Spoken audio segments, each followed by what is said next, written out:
چاودێرانی سیاسی لە شاری کەرکووک ڕای دەگەێنن پێویستە ئەولوێتی کورد بۆم قۆناغا جێڕانەوەی ناوچە جێنا کۆکەکان بێت بۆ هەرێمی کوردستان. زۆر گرنگە کە ناوچە دابراوەکان و کوردستانی باشوور هەر هەمووی بواە بە کتلەیەکی کوردستانی بە ئەرزی کوردستانی ئیسبات بکرایە هەموو یاعترافی پێ بکرایە ئەو سادەسمان کردایە بە هەر کارێکی تر ڕەنگە زۆر باشتر بووە. با ئێمە ڕیفراندۆم بۆ کەرکووک بکەین بگەینە قۆناغی ڕیفراندۆمەکەی کەرکووک پێشەوەی بگەینە قۆناغی ڕیفراندۆمەکی سربەخۆیەکەمان.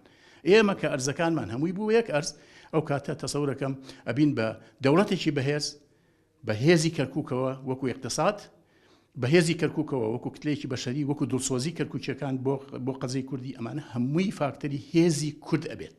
هیچ گومان هەڵناگرێ ینی کورد دەبێ ئەولەوێتێکی استراتیجی نەتەوەیی هەبێ بۆ چارەسەرکردنی ئەم کێشانە لەبەرەوەی ئەم ناوچانە ڕێژەیەکی یەکجار زۆری خاچی هەرێمی کوردستان پێک دێنن بۆ پێی کە لە خانەخینەوە دەست پێکاو لە شنگال و کۆتایی دێت لەبەرەوە نابێت بە نەزەری ئێمە هیچ هەنگاوێ بەهاوێژرێ کە لە دەرەوەی ئەم ناوچانەی کە پێوترێ ناوچەی کێشە لەسەرەکان ئەمە تا حدێکی زۆر هێڵێکی سوورە نابێت ببەزێنرێت. هێشتا ئەو مافە سەرەتایانەی خەڵک دابین نەکراوە هێشتا ئەوەی کە زۆر زەرورە مادەی 140 کە یەک هەنگاو نەچێتە پێشەوە.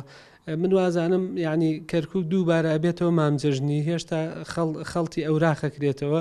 هیچ خەونێکی گەورەی کورد ڕاستەقینە نییە کە ناوچە کوردستانەکانی دەرەوەی هەرێمی لەگەڵ نەبێ بۆیە باسکردن لە ریفراندۆم باسکردن لە دەوڵەتی کوردی یەکەم پێگەی دەبێ پێش ئەوە سەرجەم ئەو ناوچە کوردستانیانە بگەڕێتەوە سەر هەرێم ئەو جا هەوری هەنگاوە گەورەکە بنێ بۆیە ئەو کەسانی کە دەیانەوێت ڕاستەقینە بن لە بەدیهێنانی خەون و ئامانجی گەلەکەمان دەبێ هەموو هەوڵەکانیان بە ئاراستەی جێبەجێکردنی مادەی 140 و جێڕانەوەی ئەم ناوچانەی بۆ هەرێم بۆی ئەوزال لە هەنگاوی دومدا بە هەمومان بتوانین خەونە گەورەکەی گەلی کوردێن. ئەندامیکی ئەنجومەنی نوێنەرانیش ڕای دەگەێنێت لە چوارچێوەی ختابی لایەنە کوردستانیەکان سەبارەت بە ڕیفراندۆم ئاماژە بە ناوچە جێنا کۆکەکان کراوە بەڵام هیچ هەنگاوێکی بۆ نەندراوە.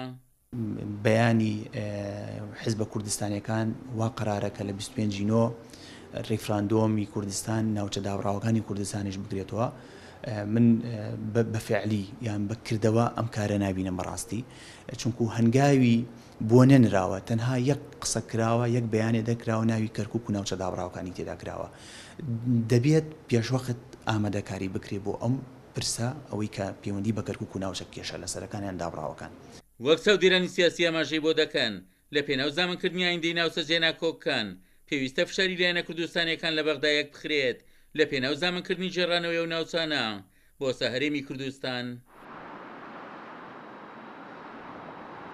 ناوچە جێنا کۆکەکان لە شوێ ڕیفراندۆمەکەی هەرێم دەبێت لە کاتێکدا نامەدەکاری بۆ ڕیفراندۆم کرابێ و نەمادەی 140 جێبەجێ کرابێ و نەڕوونکردنەوەی پێویستیش بە پێکاتەکانی ئەم شارە درابێت کە مافەکانیان لە سای کورد زامن دەبێت.